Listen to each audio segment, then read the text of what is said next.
கம்பனுக்கு நேர்ந்திருக்கிறது. மன்னவனும் நீயோ வளநாடும் உனதோ உன்னை அறிந்தோ தமிழை ஓதினேன் என்று கம்பன் சொல்லுகிற அந்த கட்டத்தை படிக்கிற போது அந்த நிமிர்வு நமக்குள் வரும். அதுதான் கம்பன் நமக்கு தருவது. பணிந்து வாழ்கிற வாழ்க்கை அல்ல. என்னை நீ எந்த இடத்திலே நிறுத்தினாலும் என்னுடைய தமிழ் என்னை வாழ வைக்கும் என்று சொல்லி அந்த நாட்டிலிருந்து வெளியே போனவன் கம்பன் என்று ஒரு கதை உண்டல்லவா? திருத்தக்க தேவரை கொதிக்கின்ற இரும்பு பதுமையை கட்டிக்கொள்ள சொன்னார்கள் என்று ஒரு கதை உண்டு. வள்ளுவனுடைய குரல் சங்கப்பலகையில் ஏற்றப்படாத கதையும் நமக்குள் உண்டு.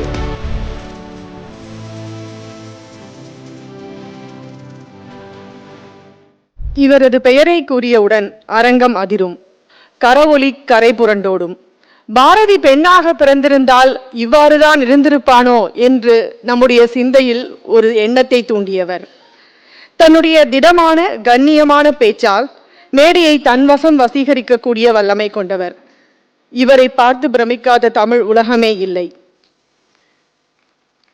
முந்தைய தலைமுறையிலிருந்து இன்றைய இளைய தலைமுறை வரை அனைவரைக்கும் ஒரு முன்னோடியாக திகழ்ந்து கொண்டிருப்பவர் கம்பன் என்றொரு மானுடன் என்கின்ற மகாகவியின் வரியை தலைப்பாக கொண்டு தன்னுடைய உரையை நிகழ்த்த உள்ளார். உங்களின் அனைவரின் கரவொலியோடு திருமதி பாரதி பாஸ்கர் அவர்கள். இலக்கிய பாதையிலும் வாழ்க்கை பாதையிலும் எனக்கு குருவாக இருந்து வழிகாட்டி வருகின்ற கம்பபாரதி ஐயா அவர்களே, இந்த அரங்கில் மிகச்சிறப்பான துவக்க உரையை நிகழ்த்தி இருக்கின்ற அன்பு சகோதரர் டத்தோ சரவணன் ஐயா அவர்களே, தமிழ்நாட்டிலிருந்து வந்திருக்கின்ற நாங்கள் எல்லாம் பார்த்து வியந்து போகின்ற சொற்களுக்கு சொந்தக்காரரான பாரதி கிருஷ்ணகுமார் ஐயா அவர்களே, அருட்செல்வர் சிவகுமார் ஐயா அவர்களே, இவரை தம்பியாக பெற்றதற்கு என்ன பேறு பெற்றேனோ என்று ஒவ்வொரு முறையும் என்னை நெகிழ்ந்துருக வைக்கின்ற என்னுடைய அன்பு தம்பி பிரசாந்தன் அவர்களே, ரெண்டு பேரையும் பற்றி நினைக்கிற போது என்னை திலகவதியாகவும் அவரை திருநாவுக்கரசராகவும் நான் நினைத்துக் கொள்வேன். உடனே எங்களினுடைய வயதை நீங்கள் இதிலிருந்து கணக்கு போட முற்படக்கூடாது. பொருத்தம் என்பது அக்கா தம்பி என்பதோடு நின்றுவிடும். மற்றபடி அவர் துறவியெல்லாம் இல்லை. அன்பு தம்பி பிரசாந்தன் அவர்களே, தன்னுடைய வருகையால் இந்த விழாவை நிறைவு செய்து கொண்டிருக்கின்ற லண்டன் வாழ் அன்பு தமிழ் சொந்தங்களே, நண்பர்களே, எத்தனையோ இடர்பாடுகளுக்கு இடையேயும் லண்டனில் கம்பன் கழகத்தை தோற்றுவித்து மிகச்சிறப்பான இந்த முதல் நிகழ்வை நிகழ்த்தி கொண்டிருக்கின்ற கம்பன் கழகத்தை சார்ந்த அனைத்து பெரியவர்களே, குமார அண்ணா அவர்களே, நவேந்திரன் அண்ணா அவர்களே, தோளோடு தோள் நிற்கின்ற அன்பு சொந்தங்களே, மேடையிலே எனக்கு முன்னால் பேசி இருக்கின்ற இரண்டு தம்பிகள் அன்பு தேவன் மற்றும் சஜி அவர்களே, நான் வந்ததிலிருந்து எனக்கு வேளைக்கு சரியான சாப்பாடு கொடுத்து என்னை மிகச்சிறப்பாக கவனித்து கொண்டிருக்கின்ற என்னுடைய அன்பு நண்பர் இங்கே வந்திருக்கிறார், கணபதி சுப்பிரமணியம், அவருடைய மனைவி லக்ஷ்மி பிரணவ் அவர்களே, எல்லாருக்கும் என்னுடைய பணிவின் வணக்கங்கள். ஒரு 30-35 நிமிடம் எனக்கு நேரம் கொடுக்கப்பட்டிருக்கிறது என்று நினைக்கின்றேன். எனவே இது ஒரு நீண்ட நெடிய உரை அல்ல, யாரும் பயப்பட வேண்டாம். எனக்கு முன்னால் 2 இளைஞர்கள் பேசிய பிறகு பேசுவது எனக்கு கொஞ்சம் கஷ்டமாக இருக்கிறது. ஏனென்றால் இவர் ரொம்ப சின்ன பிள்ளை, அவர் கொஞ்சம் சின்ன பிள்ளை. ஏதோ பேசுவார்கள் கம்பனை பற்றி நமக்கு தெரிந்த விஷயங்களை என்றால் மிக ஆழமாக பேசியிருக்கிறார்கள். என்னுடைய தம்பி மொழியினுடைய கூறுகளையும் புலம்பெயர்ந்து வந்திருக்கின்ற உங்களினுடைய நினைவு திடல்களிலே சேகரித்து வைத்திருக்கிற துயரங்களையும் இங்கே கொண்டு வந்தார்.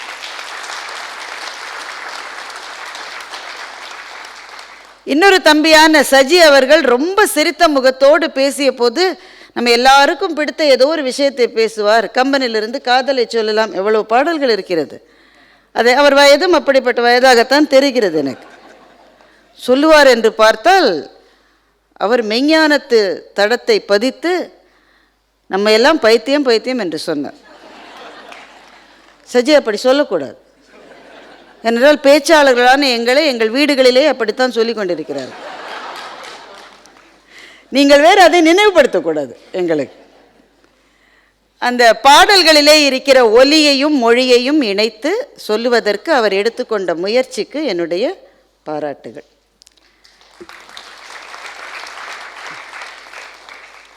எனக்கும் நீண்ட நெடிய பேச்சை பேச வேண்டும் என்றுதான் ஆவல். ஆனால் எதிரிலேயே குருநாதர் உட்கார்ந்திருக்கிற போது அது கொஞ்சம் கஷ்டம். அதனால் சுருக்கமாகத்தான் பேசப் போகிறேன். கம்பன் என்றொரு மானுடன் என்ற தலைப்பை எனக்கு கொடுத்திருக்கிறார். இந்த தலைப்புக்கு போவதற்கு முன்னால் 2 விஷயங்களை சீக்கிரமாக சொல்லப் போகிறேன். ஒன்று, கம்பன் கழகத்தை தோற்றுவித்த அண்ணா இங்கே நடத்த எல்லா முயற்சிகளையும் எடுத்துக்கொண்டிருக்கிற நவேந்திரன் அவர்களுக்கும் குமார அண்ணா அவர்களுக்கும் முதலில் என்னுடைய மனம் நிறைந்த பாராட்டுதல்களை இந்த மேடையிலே சொல்லிக் கொள்வதில் நான் பெருமை அடைகின்றேன். ஏனென்றால் இது எளிதல்ல நண்பர்களே, இது எளிதல்ல. நாங்கள் பேச்சாளர்கள். எங்கள் ஊரிலிருந்து விமானத்தில் இங்கே கிளம்பி வந்து பேசிவிட்டு திரும்பி போவதற்கு எங்களுக்கு அவ்வளவு கஷ்டமாக இருக்கிறது. இந்த ஒரு செயலை இவ்வளவு கஷ்டம் என்றால் இத்தனை பேச்சாளர்களை இணைத்து எத்தனை பேர் வருவார்கள் என்றே தெரியாமல் நேற்றைக்கு இரவு கூட அவருக்கு கவலை. ஒருவேளை முதல் 2 இருக்கைகள் மாத்திரம் நிரம்பியிருந்தால் நான் என்ன செய்வேன் என்று. கவலைப்படாதீர்கள், லண்டனில் எங்களுக்கு தெரிந்தவர்களெல்லாம் கூப்பிட்டு கொண்டு வருகிறோம் என்று ஆறுதல் அளித்தோம்.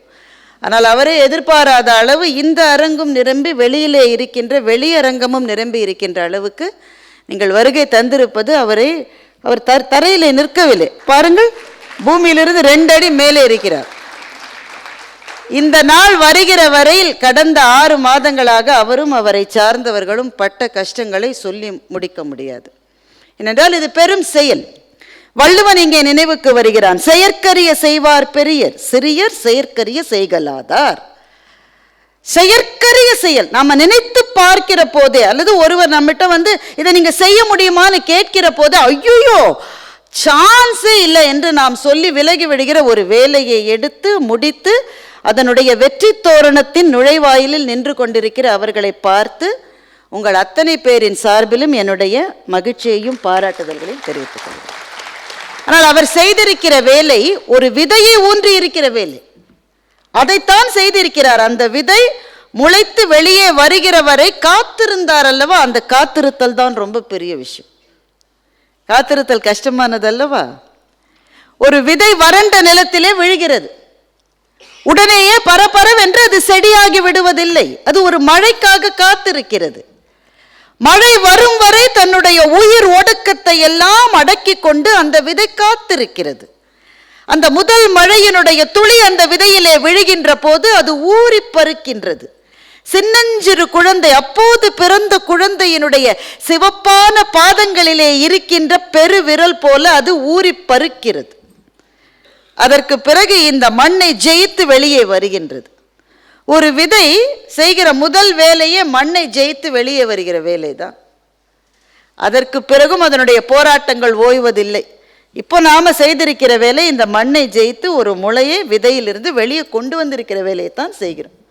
அதற்குள்ளேயே எங்கள் ஊரில் சென்னையில் சொல்லுவோம் நாக்கு தள்ளி போயிடுச்சுன்னு. உங்கள் ஊரில் எப்படி சொல்லுவீங்கன்னு எனக்கு தெரியாது. நாக்கு தள்ளி போன வேலை. அதற்கு பிறகு இந்த மரம் வளர வேண்டும். இந்த மரம் வளருவதற்கு உள்ளே இருக்கிற விதையினுடைய வீரியமே போதுமானது. ஆனாலும் மேலே இருந்து வருகிற மழையின் துளை இல்லாமல் அந்த விதையால் தனி ஒரு மரமாக வளர்ந்து விட முடியாது. அப்படி அந்த மழையாக இருக்கிறவர்கள் தான் நீங்கள் எல்லாரும். உங்களினுடைய ஆதரவினால், அன்பினால், உங்களினுடைய அயராத முயற்சியினால் இந்த விதை விருட்சமாக வளர வேண்டும், மலர வேண்டும் என்பதை என்னுடைய பிரார்த்தனையாக முதலிலே வைக்கின்றேன். 2வது விஷயம், நேற்றைக்கு என்னுடைய தம்பி பிரசாந்தன் பேசுகிற போது சொன்னார், இந்த இடத்திலே இது அமைவது இன்னமும் சாலச் சிறந்தது.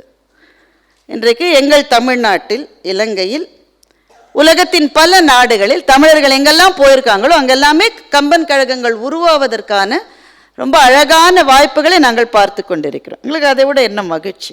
அந்தந்த ஊர் எங்களை கூப்பிடுவாங்கல்ல. சுவிட்சர்லாந்திலிருந்து ஒரு தம்பி வந்திருக்கிறார். நாளை அவர் தொடங்க மாட்டாரா? நாங்கள் சுவிட்சர்லாந்து பார்க்க வேண்டாமா? அது மகிழ்ச்சி என்பது அதனால் அல்ல. மகிழ்ச்சி என்பது கம்பன் அங்கெல்லாம் போய் சேருகிறான் என்பது எங்களுக்கு மகிழ்ச்சி. அதுதான் மகிழ்ச்சி.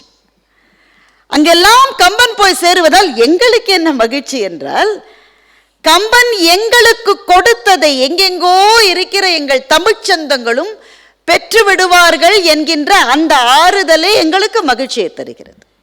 அதனால்தான் எல்லா இடங்களிலும் வளர்ந்து வருகிற கம்பன் கழகங்கள் எங்களுக்கு மிகுந்த மகிழ்ச்சியை தருகின்றன. குறிப்பாக லண்டனில் நேற்றைக்கு பிரசாந்தன் பேசுகிற போது சொன்னார், வாவேசு ஐயரை பற்றி சொன்னார். வாவேசு ஐயர் தான் கம்பன் மேல ஒரு மாய திரையை போட்டு வைத்திருந்தார்கள்.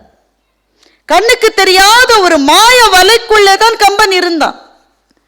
அந்த மாய வலையிலிருந்து அவனை வெளியே கொண்டு வந்து கம்பராமாயண கம்பேரிட்டிவ் ஸ்டடீஸ் என்கின்ற புத்தகத்தை எழுதி, இந்த ஆங்கில இலக்கிய உலகம் சிம்மாசனத்திலே சில பேரை உட்கார வைத்திருந்ததல்லவா, ஒரு ஷேக்ஸ்பியரை, ஒரு தாந்தேயை, ஒரு மில்டனை, ஒரு ஹோமரை, இவர்களெல்லாம் சிம்மாசனத்திலே உட்கார்ந்திருந்தார்கள். வாவேசு ஐயர் அங்கே வந்தார். ஐயா எழுந்திருங்கள், நல்லாகத்தான் எழுதுகிறீர்கள், உங்கள் கவிதை எல்லாம் எங்களுக்கு பிடித்திருக்கிறது. நன்கு ஆங்கிலம் தெரிந்தவர். அதனால் அவர் சொன்னால் ஒரு நியாயம் இருக்கும். நீங்கள் எல்லாம் நன்றாக எழுதினீர்களா, கொஞ்சம் தயவு செஞ்சு எழுந்திருங்க. 2 பேர், அவங்க 4 பேர் எழுந்தாங்க. இந்த சிம்மாசனத்தில் உட்காருவதற்கு எங்கால் ஒருத்தன் இருக்கான்னு கம்பனை கூப்பிட்டு கொண்டு வந்து அந்த தலையாசனத்தில் கம்பனை உட்கார வைத்தார் வாவேசு ஐயர். அந்த வாவேசு ஐயரினுடைய அந்த ஆர்வம் இந்த மண்ணிலிருந்து புறப்பட்டது.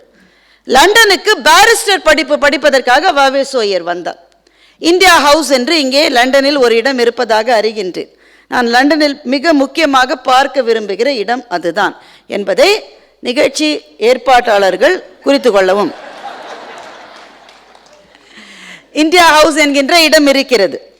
அந்த இடத்தில் இந்திய சுதந்திர போராட்டத்துக்கான பல முயற்சிகள் நடந்து கொண்டிருந்தன. அதிலே ஒரு இளைஞர் குழாத்தை தயார்படுத்துகிற வேலையை வாவேசு ஐயர் எடுத்துக்கொண்டார். அப்படி அவர் தயார்படுத்தின இளைஞர் குழாத்தில் இருந்த ஒருவரின் பெயர் மதன்லால் திங்ரா, இந்திய நாட்டை சேர்ந்தவர். இந்தியர்களுக்கு ஓயாது துயரம் அளித்த ஆங்கிலேய அதிகாரி ஒருவர் இருந்தார், கர்சான் வைலி. அந்த கர்சான் வைலியே மதன்லால் திங்ரா லண்டனிலே சுட்டு கொன்று விட்டார். அவர் ஒரு சுதந்திர போராட்ட வீரர், தீவிரவாத பாதையை எடுத்துக்கொண்ட ஒரு வீரர். அந்த வழக்கிலே மதன்லால் திங்ராவுக்கு தூக்கு தண்டனை வழங்கப்பட்டது. அந்த வழக்கிலே குற்றம் சாட்டப்பட்டவர்களுள் வாவேசு ஐயரும் ஒருவர். ஆனால் இங்க வச்சாக்க தூக்கு தண்டனை தான் லண்டன்ல. அதனால ஆனால் சுதந்திர போராட்டமே அப்போது நின்றுவிடும் என்பதனாலே அவரை தப்பித்து இந்தியாவுக்கு போக சொல்லி அறிவுரை சொன்னார்கள். என்னென்னவோ வேடங்களை போட்டுக்கொண்டு இந்தியாவுக்கு போய் சேர்ந்தார். அதெல்லாம் தனி கதை, 30 நிமிஷத்தில் சொல்ல முடியாது, தனியாக இன்னொரு முறை பேசலாம். என்னென்னவோ வேடங்களை போட்டுக்கொண்டு அதில் ஒரு வேடம் சீக்கியராக வேடம் தரித்தார். இங்கிருந்து பிரான்ஸுக்கு, பிரான்ஸ்லேருந்து ஜெர்மனிக்கு, ஜெர்மனிலேருந்து கொழும்பு, இதுதான் அவருடைய பயணம். இங்கிருந்து பிரான்ஸுக்கு போன போது சீக்கியர் வேடத்தில் போனார். இந்த வடிவேல் ஒரு படத்தில் கொண்டைய மறந்துட்டார்னு சொல்லுவாங்கல்ல, அது மாதிரி வேடமெல்லாம் கரெக்டாக போட்டார். பொட்டியில் VVSன்னு ஸ்டிக்கர் இருந்தது, அதை எடுக்கல். பொட்டியில் கொண்டை இருந்தது, அதாவது VVSன்ற ஸ்டிக்கர் இருந்தது. அதை எடுத்துட்டு கப்பலில் ஏற போகிற போது பிரசித்தி பெற்ற ஸ்காட்லாந்து யார்டை சார்ந்த உங்களுடைய புலனாய்வு போலீஸ் புலிகள் பின்னாலேயே வந்து அவர் முன்னால் இருக்கிற போது இங்கிருந்து மிஸ்டர் VVS ஐயர் என்று கூப்பிட்டார்கள். உடனே எல்லாரும் என்ன செய்வோம், நம்ம பேரை ஒருத்தர் கூப்பிட்டா சும்மா இருப்போம்மா, உடனே தலை எப்படி திரும்பும், எவ்வளவு கழுத்து வலி இருந்தாலும் அந்த நேரம் மாத்திரம் தலை திரும்புகிறது. நம்முடைய பெயரை நமக்கு அவ்வளவு பிடித்திருக்கிறது. அதை ஒருவர் சொல்லி அழைக்கிற போதே நமக்கு அது அமிர்த கானமாக இருக்கின்றது.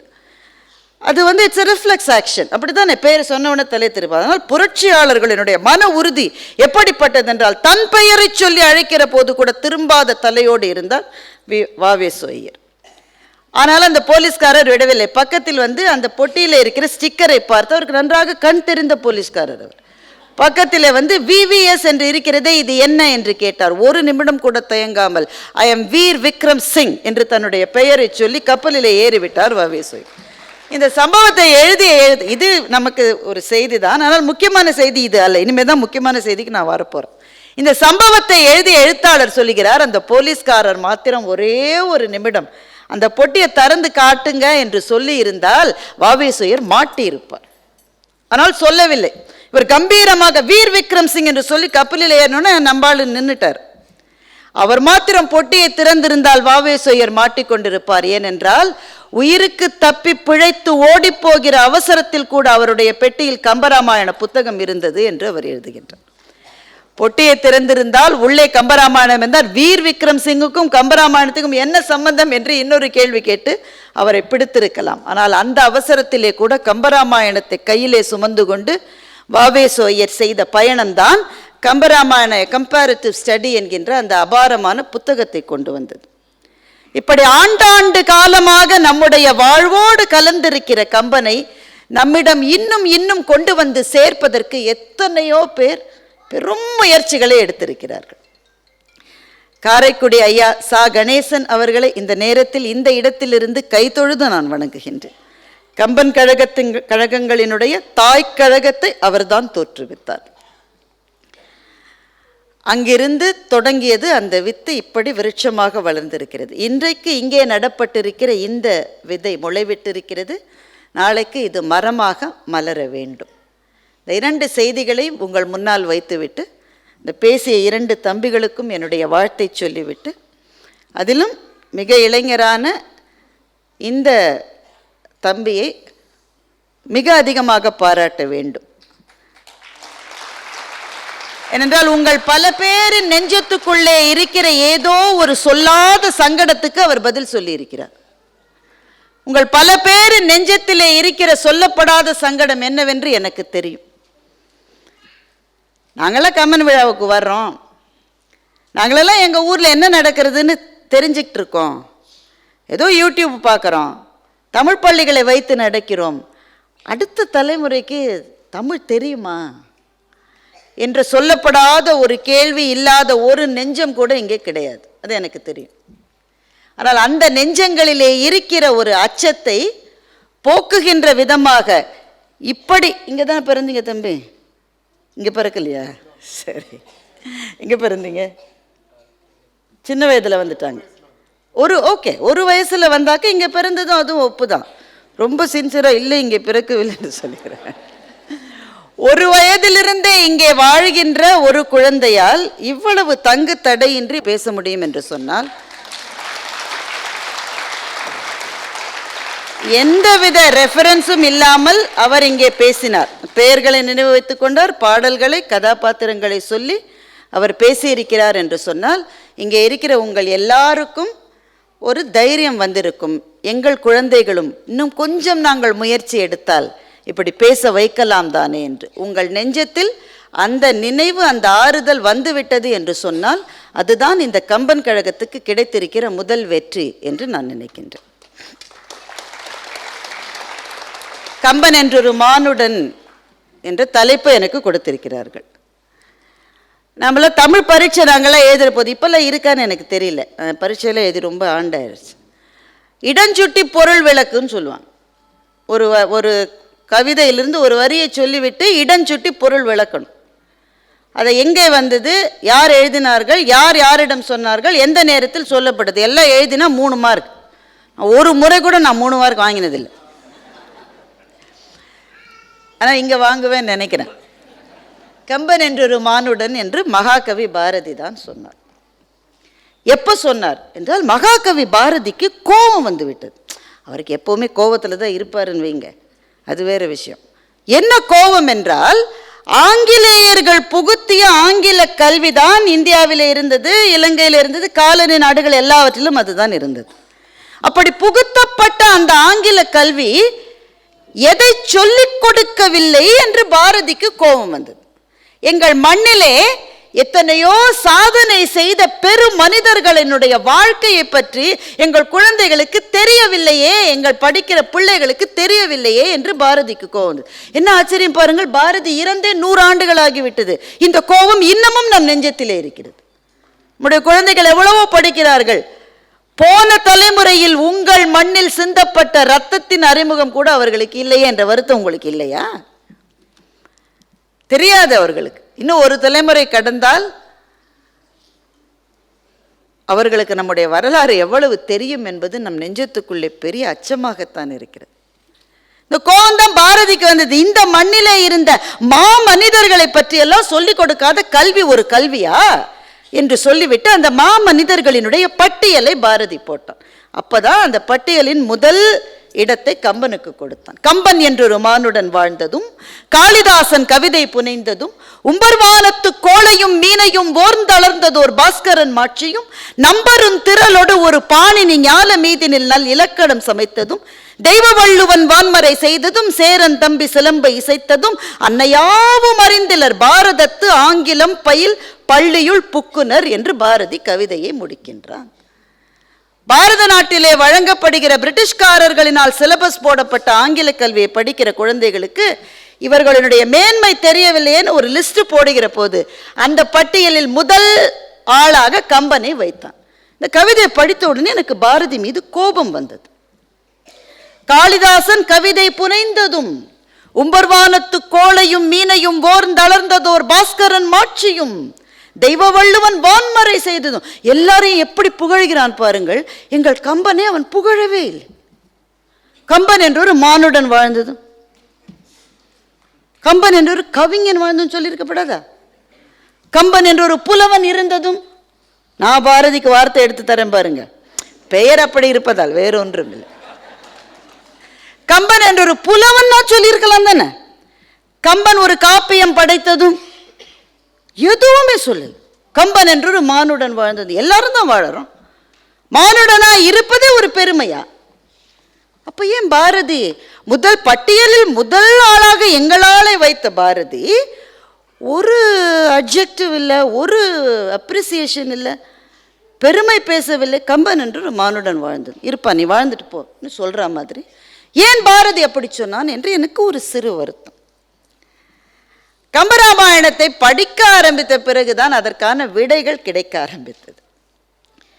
கம்பனை எப்படி சொல்லுவது? கவிஞன் என்று சொல்லிவிட்டால் போதுமா? போத மாட்டேன் என்கிறது. அவன் ஒரு அறிவியல் அறிஞன் என்று சொல்லலாம். ஏனென்றால் அத்தனை விஞ்ஞான உண்மைகளை அவனுக்கு மிக பிற்பட்ட காலத்தில் கண்டுபிடிக்கப்பட்ட செய்திகளினுடைய அடிச்சுவட்டை எல்லாம் கம்பனில் வைக்கிறான்.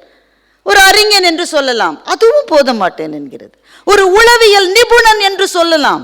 மனதினுடைய ஓரத்திலே ஆழத்திலே உறங்கிக் கொண்டிருக்கிற எவ்வளவோ நினைவுகளை கொக்கி போட்டு மேலே இழுக்கிற ஒரு உளவியல் நிபுணன் என்று அவனை சொல்லலாம் என்றால் அதுவும் போத மாட்டேன் என்கிறது. ஒரு அரசியல் அறிஞன் என்று சொல்லலாம். வார் ஸ்ட்ராட்டஜிஸ்ட், பாட்டு போரை பற்றி எழுதியிருக்கிறான். போரிலே நாம் கடைபிடிக்க வேண்டிய ஸ்ட்ராட்டஜிஸை பற்றி சொல்கிறோம். இப்போ ஒரு வார் ஸ்ட்ராட்டஜிஸ்ட் எந்த சொல்லை சொன்னாலும் போத மாட்டேன் என்கிறது. எவ்வளவு சொல்லப்பட்ட பிறகும் கூட சொல்லாமல் மிஞ்சி இருக்கிற சொற்களுக்கு சொந்தக்காரனாக கம்பன் திகழ்கின்றான். அவனை என்ன சொல்லுவது? அவன் ஒரு கவிஞன் தான், அதில் ஒன்றும் நமக்கு வேறுபாடு இல்லை. கவிஞர்களுக்கே, இங்கே கவிஞர்கள் யாராவது இருக்கீங்களா? ஐயா இருக்காரு, மன்னிச்சுக்குங்க, நான் கவிதை எழுவதில்லை ஐயா. கவிஞர்களுக்கு கொஞ்சம் திமிர் உண்டு.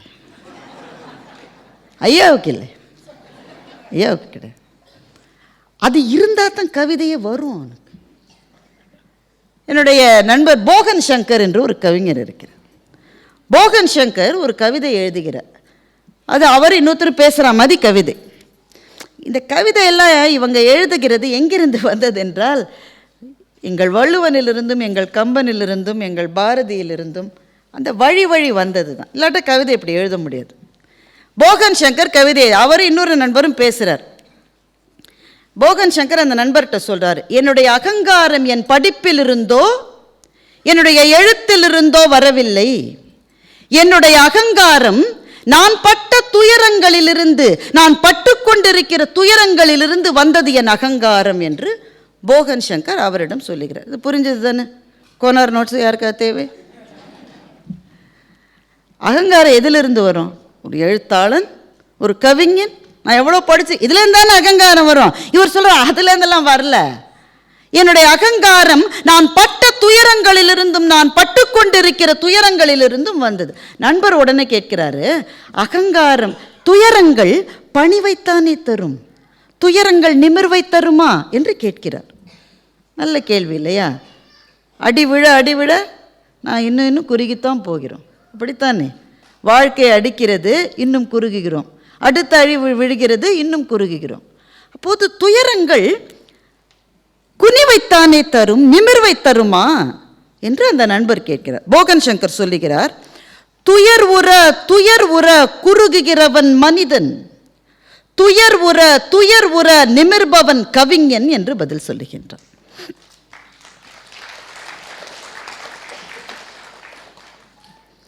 திரும்ப சொல்லணுமா? ஏன்னா கவியரங்களில் நாங்கள் 2 தடவை சொல்லி பழகிட்டோம்.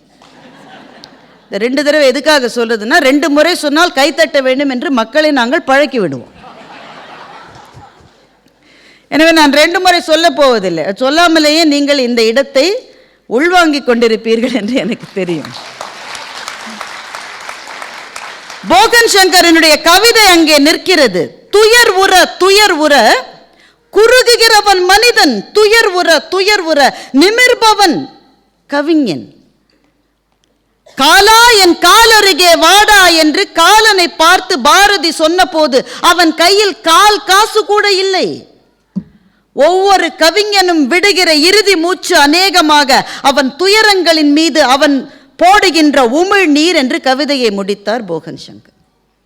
இறுதி மூச்சே காரி துப்புறது, அவன் துன்பங்களின் மீது துப்பி விட்டுத்தான் எல்லா கவிஞனும் தன்னுடைய இறுதி மூச்சை முடிக்கின்றான் என்று. அப்போ துயரங்களுக்கு நடுவிலே வாழ்கிற வாழ்க்கையில் இப்படிப்பட்ட நிமிர்வை கொண்டு வருகிறவர்கள் கவிஞர்கள். அது யாருக்கு நேரவில்லை? எந்த கவிஞனுக்கு நேரவில்லை? கம்பனுக்கு நேர்ந்திருக்கிறது. மன்னவனும் நீயோ வளநாடும் உனதோ உன்னை அறிந்தோ தமிழை ஓதினேன் என்று கம்பன் சொல்லுகிற அந்த கட்டத்தை படிக்கிற போது அந்த நிமிர்வு நமக்குள் வரும். அதுதான் கம்பன் நமக்கு தருவது. பணிந்து வாழ்கிற வாழ்க்கை அல்ல. என்னை நீ எந்த இடத்திலே நிறுத்தினாலும் என்னுடைய தமிழ் என்னை வாழ வைக்கும் என்று சொல்லி அந்த நாட்டிலிருந்து வெளியே போனவன் கம்பன் என்று ஒரு கதை உண்டல்லவா? திருத்தக்க தேவரை கொதிக்கின்ற இரும்பு பதுமையை கட்டிக்கொள்ள சொன்னார்கள் என்று ஒரு கதை உண்டு. வள்ளுவனுடைய குரல் சங்கப்பலகையில் ஏற்றப்படாத கதையும் நமக்குள் உண்டு. வள்ளுவத்தையே ஏற்றவில்லை என்றால் அந்த சங்கப்பலகையில் எதை ஏற்றுவது? அவ்வை வாயில் காப்போனிடம் போய் சொன்னாள். வாசகதவை அவைக்கு திறக்கல. வாசல்ல நின்று சொன்னா, எத்திசை செலினும் அத்திசை சோறு. நான் எங்க போனாலும் எனக்கு சோறு கிடைக்கின்றா, நீ கதவு திறக்கலைன்னா எனக்கு வேற வழி இல்லையான். ஆனால் இதை அவள் சொன்னது அந்த வாயில் காப்போனிடம் தான், மன்னனிடம் அல்ல. மன்னனோட அப்பாயின்மெண்ட்டே கிடைக்கல, வாயில் காப்போனிடம் சொல்லுகிறாள், எத்திசை செலினும் அத்திசை சோறு. அப்போ இந்த நீண்ட நெடிய பாரம்பரியத்தை நீங்கள் பார்த்து கொண்டே வந்தீர்கள் என்றால், தமிழ் படைப்பாளிகள் நமக்கு என்ன கொடுத்திருக்கிறார்கள் என்றால், பணிந்து போவதை அல்ல, நிமிர்ந்து நிற்பதைத்தான் கொடுத்திருக்கிறார்கள். நீ நிமிர்ந்து நிற்பதற்கு உனக்கு தேவை ஒரே ஒரு விஷயம்தான், ஒன்றே ஒன்றுதான். கும்பிட்டு வாழ்கிலேன் யான் கூற்றையும் ஆடல் செய்வேன் என்ற கும்பகர்ணனுடைய வரியாக கம்பன் சொல்லுவதைத்தான் தமிழ் படைப்பாளிகள் நமக்கு சொல்லுகிறார்கள். கும்பிட்டு வாழ்வதல்ல, கும்பிட வேண்டும் பெரியவர்களை, நாம் மரியாதை செலுத்துகிறவர்களை. ஆனால் நம்முடைய நன்மைக்காக, நம்முடைய வாழ்க்கைக்காக கும்பிட்டு வாழ்கிற வாழ்க்கையை தமிழ் நமக்கு சொல்லித்தரவில்லை. அந்த பாபாக்கு நான் பேசுறது பிடிக்கலன்னு நினைக்கிறேன். ஆனாலும் பிடிவாதமாக பிள்ளைகளை அழைத்து கொண்டு வந்திருக்கிற உங்களினுடைய ஆர்வத்துக்கு என்னுடைய வாழ்த்துக்கள். அப்போ கவிஞன் தான். ஆனால் அதையும் தாண்டி கவிஞன் என்று சொல்லாமல் ஏன் மானுடன் என்று சொன்னான்? அந்த கட்டத்திலே இந்த பேச்சு நிற்கிறது. கம்பனை படிக்க படிக்க நமக்கு தெரிவது அது ஒன்றுதான். கம்பன் எதை சொல்லி கொடுக்கிறான் என்றால், எதை கம்பனிடமிருந்து நாம் பெற்றுக்கொள்ள முடியும் என்றால் 1000 விஷயங்களை இந்த மேடையில் சொல்ல முடியும். கம்பன் கழகங்களினுடைய நோக்கமே அப்படிப்பட்ட விஷயங்களை உங்கள் முன்னால் கொண்டு வைப்பது. இப்போ இந்த ஆடியன்ஸில் எவ்வளவு பேர் ஏற்கனவே கம்பன் விழாக்களில் ஒரு முறையாவது 2 முறையாவது போயிருக்கிற வழக்கம் உடையவர்கள் என்று எனக்கு தெரியாது. ஆனால் என்னுடைய அனுமானத்தின்படி பாதி பேராவது இருப்பீர்கள் என்று நான் நினைக்கின்றேன். பாக்கி இருக்கிறவர்கள் ஒரு முதல் முயற்சியாக இங்கே வந்திருக்கிறீர்கள். அப்போ ஒரு கவிஞனை எப்படி அணுக வேண்டும்? இங்கே பேசுகிற பேச்சாளர்கள், இங்கே உங்களுக்கு வழங்கப்பட இருக்கிற உரைகள் எதை நோக்கி உங்களை கொண்டு சொல்ல வேண்டும்? கம்பன் ஆயிரம் உதாரணங்கள். ரொம்ப வேகமாக 2 தான் சொன்னேன். ஐயா ரொம்ப கடுமையான பாடல்களாக சொன்னார், எனக்கு அந்த பாடல்கள்லாம் தெரியாது, அதெல்லாம் நான் சொல்லலை. ரொம்ப எளிதாக ஒன்று சொல்கிறேன். கதை எல்லாருக்கும் தெரியும் தானே, கதைக்குள்ளெல்லாம் போக வேண்டாம். மானை தேடி ராமன் போனான். சீதா லக்ஷ்மணா என்று கத்தினான். இலக்குவனை போக சொல்லி சீதை சொன்னான். இந்த கட்டம் கதையில் எல்லாருக்கும் தெரியும் தானே. இலக்குவன் போகலை. ஏன் போகலை? அவனுக்கு அவன் அண்ணனை பற்றி தெரியும். எங்கள் அண்ணனெல்லாம் யாரும் எதுவும் செய்ய முடியாது, இது ஏதோ சதி. அவன் முன்னாடியே சொல்லிட்டானே இது பொய்மான் என்று. என்னுடைய அண்ணனை யாரும் எதுவும் செய்ய முடியாது என்று இலக்குவன் அங்கே இருந்தான். ஏனென்றால் அவன் அண்ணன் சொல்லிவிட்டு போயிருக்கிறான், உன்னுடைய அன்னைக்கு காவல் இரு என்று சொல்லிவிட்டு போயிருக்கிறான். அண்ணன் சொன்னதால் மாத்திரம் காவல் இருக்கவில்லை, அவனுடைய இயல்பே அதுதான். 14 ஆண்டுகள் தூங்காமல் உண்ணாமல் காவல் இருந்து கொண்டே இருந்தவன் இளைய பெருமாளான இலக்குவன். ஏன் அப்படி இருந்தான்? ஏன்னா அவங்க அம்மா அப்படி சொல்லியிருக்காங்க. இலக்குவனுடைய தாயான சுமித்திரையிடம் அண்ணன் காட்டுக்கு போகிறேன் நானும் போகிறேன்னு இலக்குவன் சொன்ன போது, நாம் அந்த தாயாக இருந்தால் நாம் என்ன சொன்னால், நான் ஒரு தாய் தான், அந்த இடத்துல நான் இருந்தால் நான் என்ன சொல்லியிருப்பேன்? இங்கே எவ்வளவோ தாய்மார்களை நீங்கள் என்ன சொல்லியிருப்பீங்க? நம்ம 100 பேரில் 99 பேராவது என்ன சொல்லியிருப்போன்னா, அவனை தான் அவனோட சின்னம்மா பூ சொல்லியிருக்க. அவன் போட்டோம் பேசாமிங்கிற குன்று, உனக்கு என்ன வேலை? உன்னை போ சொல்லி சொன்னாங்களே. அவனுக்கு வேறு வழி இல்லை, அவங்க சின்னம்மா சொல்லிட்டாங்க, உங்கள் அப்பாவை ஓத்திட்டாரு, அவரும் போட்டோம். வேணா அவன் மனைவியை கூட்டிகிட்டு போட்டு, நீ ஒழுங்கா இங்கே இப்போ தான் கல்யாணம் ஆயிரு, சும்மா குன்று அப்படி சொல்லியிருப்போமா மாட்டோமா? நியாயமாக சொல்லு. சுமித்திரை என்ன சொல்கிறான்னா, நீ போகாதன்னு சொல்லாததோடு இல்லை, தம்பி என்னும் படி என்று அடியாரின் ஏவல் செய்தி, நீ போட தம்பியா போகாத வேலைக்காரனா போன்னு சொல்ற. தம்பி என்னும் படி என்று அடியாரின் ஏவல் செய்தி, மன்னும் நகருக்கே அவன் வந்திடின் வா. திரும்பி 14 வருஷம் கழிச்சு வரும்போது அவன் வந்தா நீ வா, அவன் வரலன்னா அன்றேல் முன்னம் முடி. அவன் வர முடியாதபடி அவனுக்கு ஒரு ஆபத்து வந்துருச்சுன்னா அந்த ஆபத்தை அவனை அடிக்கிறதுக்கு முன்னாடி ஒன்று அடிச்சிருந்தா, அந்த செய்தி தாண்டா என் காதில் வந்து விழணும்னு சொல்லி அனுப்புகிற ஒரு தாயை கம்பன் காட்டுகின்றான்.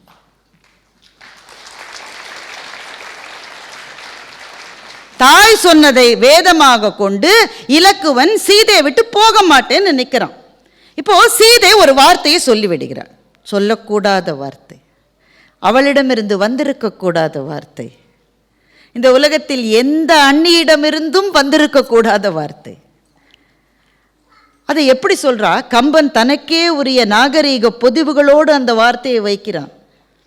ஒரு முல்லை அப்படியே நம்முடைய வாயிலே கொடுப்பதற்கு பயந்து அதை பஞ்சு துணியிலே சுற்றி கம்பன் நமக்கு கொடுக்கிறான். வால்மீகி பட்டவர்த்தனமாக எழுதுகிறார், கம்பன் அப்படி எழுதவில்லை.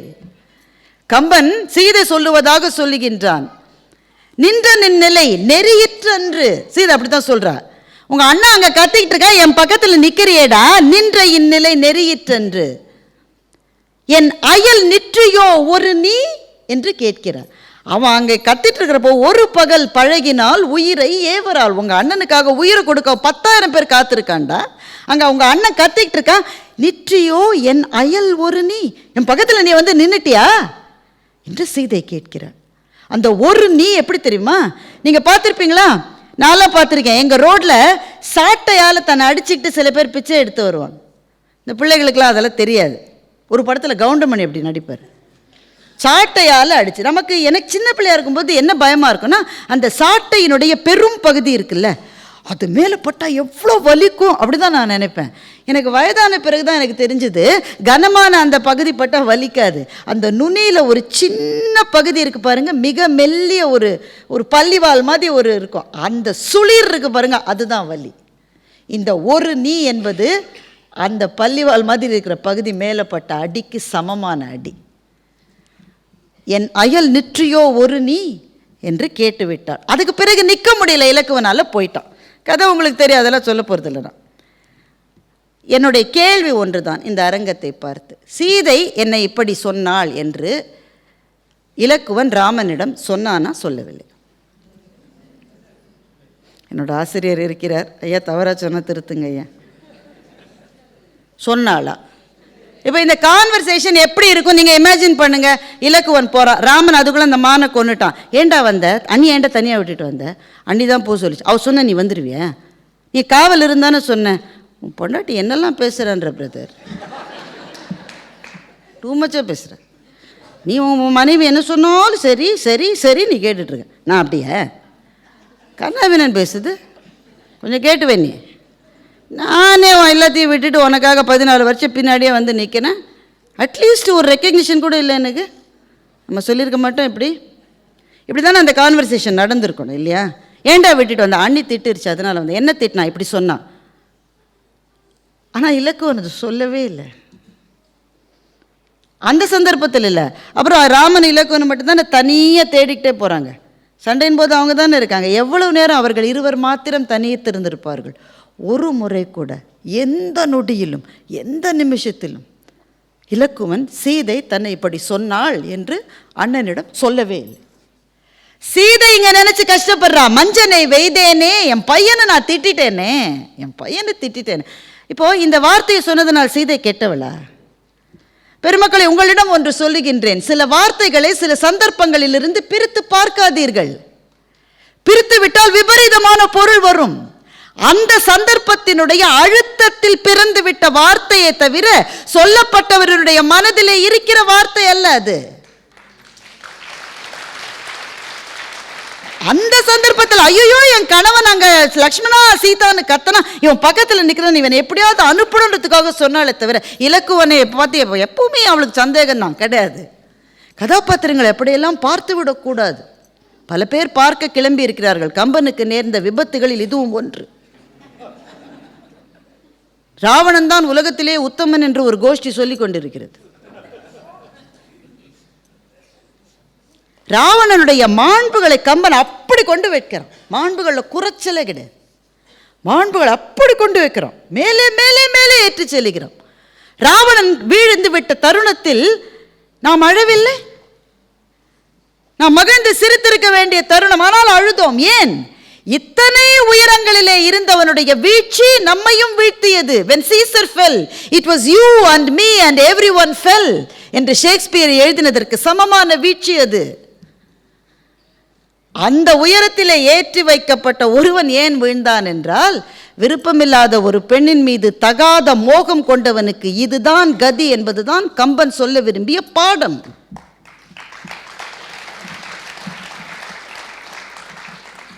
இந்த கட்டத்தில் சீதை நினைக்கிறாள், நான் இலக்குவனை அப்படி சொல்லி இருக்கக்கூடாது, நான் அவன் அப்படி சொன்னதுனால தான் ராமன் என்னை பார்க்கவே வராமல் இருக்கான்னு நினைச்சு சீதை அழுகிறாள். ஆனால் இலக்குவன் ஒரு முறை கூட சீதை தன்னை இப்படி சொன்னதாக அண்ணனிடம் சொல்லவில்லை.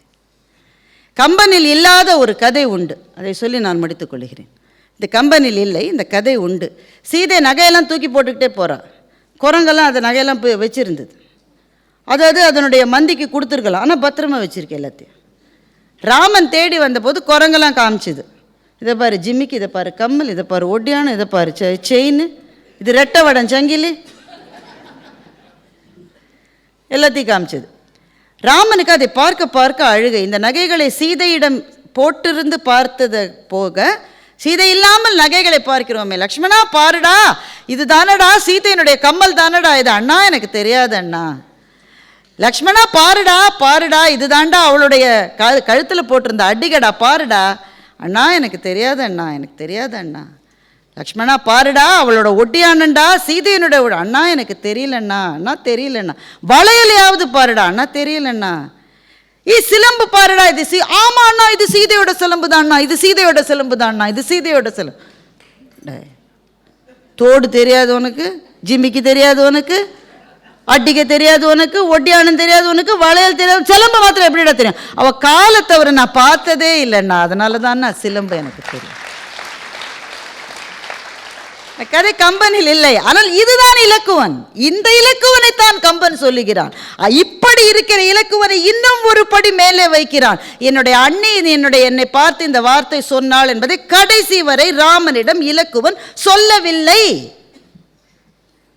சரி, இதுக்கும் மானிடத்துக்கு என்ன சம்பந்தம் என்றால், பெருமக்களே, சில வார்த்தைகளை சொல்லி சில உறவுகளை பலப்படுத்த வேண்டும்.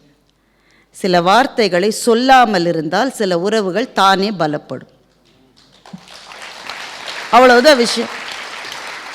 ஒரு வார்த்தை சொல்ல இலக்குவனுக்கு நேரம் கிடைத்திருக்காது. ஆனால் அந்த ஒரு வார்த்தை சொல்லி இருந்தால் ராமனுக்கு சீதை மீது வருத்தம் வந்திருக்கும்.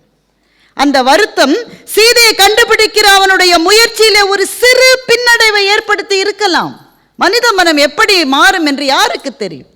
ஆனால் என்னுடைய அண்ணி என்னை பற்றி சொன்னாள் என்று அண்ணனிடம் சொன்னால் அண்ணனுக்கும் அண்ணிக்குமான உறவிலே சின்னஞ்சிறு விரிசல் ஒன்று வருவதை கூட விரும்பாத அன்பு மனம் இலக்குவனிடம் இருந்ததே, அந்த அன்பைத்தான் கம்பன் பேசுகிறார். பெருமக்களே, மார்கரெட் மேட் என்று ஒரு ஆந்த்ரோபாலஜிஸ்ட், உங்கள் ஊர்க்காரங்க தான், அவங்க இப்போ இல்லை, anthropologist Margaret Mead. She was a pioneer in anthropology. அவங்கக்கிட்ட ஒரு கேள்வியை கேட்டாங்க. 4 காலில் நடந்துட்டு இருந்தது 2 காலில் நடக்கும்போது தான் மனுஷன்றவன் வந்தானா? புரியுது தானே? கேள்வி புரியுது தானே? 4 காலில் நடக்கிறது 2 காலில் நடந்த போய் மனுஷன் வந்துட்டான், அப்படி தானே? இல்லைன்னாங்க. 2 காலில் நடக்க ஆரம்பித்த பிறகு மனுஷன் வரலையா? இல்லை. மானுடம் என்று வருவதற்கு இன்னும் பல ஆயிரம் ஆண்டுகள் பிடித்தது. எப்போதான் அப்போ மனுஷன் ஒருத்தன் வந்தான்? 2 காலில் நடக்க ஆரம்பிச்சவே மனுஷன் தானே? இல்லை. எல்லா விலங்கும் என்ன செய்யும்னா, ஒரு இடத்துல இன்னொரு இடத்துக்கு காட்டில் போயிட்டே இருக்கும். ஒரு விலங்குக்கு காலில் அடிபட்டால் அந்த விலங்கை விட்டு விட்டு எல்லா விலங்கும் போயிடுது. இப்போவும் விலங்குகள் இப்படித்தான் நடக்கும். ஏனென்றால் காலில் அடிபட்ட விலங்கை பார்த்துக்கிட்டு அங்கேயே இருந்தால் எல்லா விலங்குக்குமே பிரச்சனை. அடிபட்டால் அப்படியே விட்டுட்டு போயிடும். அந்த விலங்கு பசியிலே தனித்திருந்து இறக்க வேண்டும். இது இயற்கையினுடைய நியதி. குரூரமாக இருக்குல்ல? ஆனால் இயற்கையின் எல்லா விதிகளுமே குரூரமானவை தான் நண்பர்களே. இதுதான் இயற்கையின் விதி. காலில் அடிப்பட்ட மிருகத்தை விட்டுட்டு பாக்கி எல்லா மிருகமும் போயிடும். மனுஷனும் கூட்டம் கூட்டமாக போய்கிட்டு இருந்தப்போ அப்படித்தான் செஞ்சான். ஒரு மனிதனுக்கு காலில் அடிபட்டு விட்டால், குறிப்பாக ஃபீமர் என்கிற தொடை எலும்பு முறிந்து விட்டால், அந்த மனுஷனை அப்படியே விட்டுட்டு எல்லாரும் போயிடுவாங்க. ஏன்னா மற்றவங்களுக்கு சாப்பாடு தண்ணிக்காக அலையிற வாழ்க்கை அந்த வாழ்க்கை. இவனை பார்க்க முடியாது. மார்கரெட் மேட் என்ன சொன்னாங்கன்னா, முதலாக கால் எலும்பு முறிந்த ஒருவனை இன்னொருவன் தூக்கி சுமந்த செயல் என்றைக்கு இந்த உலகத்தில் நடந்ததோ அன்றைக்குத்தான் மானுடன் என்பவன் இந்த உலகத்தில் தோன்றினான் என்று சொல்லுகிறார். விட்டுட்டு போக வேண்டியவனை தூக்கி சுமக்கிற எண்ணம் என்றைக்கு ஒருவனுக்கு வந்ததோ அன்றைக்குத்தான் விலங்கிலிருந்து மனித இனமே தோன்றியது என்று மார்கரெட் மேட் சொல்லுகிறார். எனவே மானுடம் என்பதை அன்பு செலுத்துவது தான். கம்பன் அதைத்தான் சொல்லித் தருகின்றார். தான் காயப்பட்ட போது கூட ராமனுடைய காயத்தை நினைத்த தாரையை பற்றி கம்பன் பேசுகிறான். தேவி நீங்களும் அத்தேவரின் சீரியான் ஆவி நீங்கினார் போல அயர்வான்.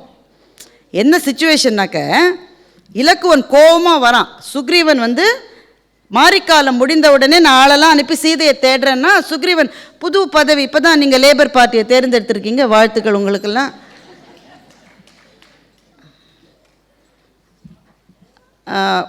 பதவிக்கு வந்த உடனே கொஞ்சம் நல்லா தானே இருக்கும், இல்லை? போக போக தானே கஷ்டம் தெரியும்.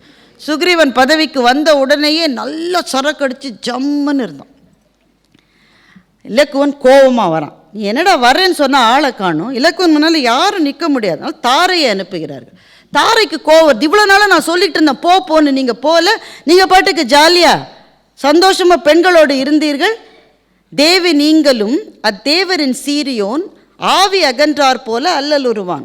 ஆவியே போன மாதிரி ராமன் கஷ்டப்பட்டுட்டு இருக்கானே, அதை பற்றி நீங்கள் நினச்சி பார்த்தீங்களா?